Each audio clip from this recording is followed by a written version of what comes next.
pourrait définir les communs par une ressource qui est mise en partage et autour de laquelle une communauté, un collectif s'organise et définit des règles. Et la ressource peut être en effet du logiciel, peut être des données, peut être du matériel, peut être des plans, du design, mais peut aussi être du foncier, une propriété partagée, ou un champ, ou un four à bois historiquement. Voilà, il y a beaucoup de choses qui rentrent dans le champ des communs. Et c'est en pleine renaissance avec le numérique, puisque c'est beaucoup plus facile de produire des communs de la connaissance que des communs physiques. Il faut documenter les tiers-lieux, il faut que chaque fois qu'on crée un tiers-lieu, on participe du développement de ressources communes. Et ce capital informationnel commun, il va permettre à d'autres de s'inspirer de ce que j'ai fait et de développer leur propre tiers-lieu.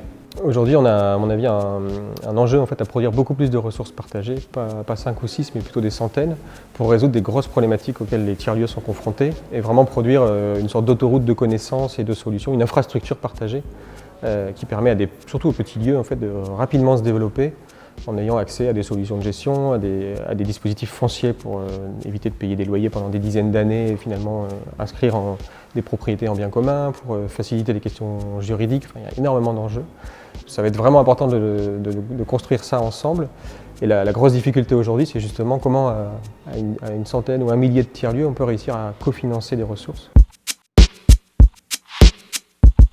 Aujourd'hui, on est en train de développer une démarche qui s'appelle l'appel à commun, qui vise à identifier en fait, des ressources qu'on peut améliorer prochainement et qui répondent à des défis vraiment importants pour les tiers-lieux. On est en train de faire ça avec les réseaux de tiers-lieux comme la coopérative tiers-lieux, France Tiers-lieux, les tiers-lieux eux-mêmes. Et à travers l'identification de ces ressources-là, on vient définir finalement quelle est la prochaine étape de développement. On définit un budget. Voilà, il faut 5 000 €, 10 000 € pour faire développer cette étape de développement. Et on fait un appel à tous les tiers-lieux et tous les réseaux pour venir financer ces améliorations-là. Donc nous, ce qu'on préconise à France Tiers-lieux, c'est qu'à chaque fois qu'un tiers-lieu met 1 € sur une ressource commune, les acteurs publics puissent abonder avec 1 € de co-investissement public. Et c'est un enjeu pour appuyer les transitions qui nous animent en fait, derrière les tiers-lieux. Parce qu'en fait, on ne fait pas des tiers-lieux juste pour faire des tiers-lieux, mais on fait des tiers-lieux aussi pour agir sur ces transitions.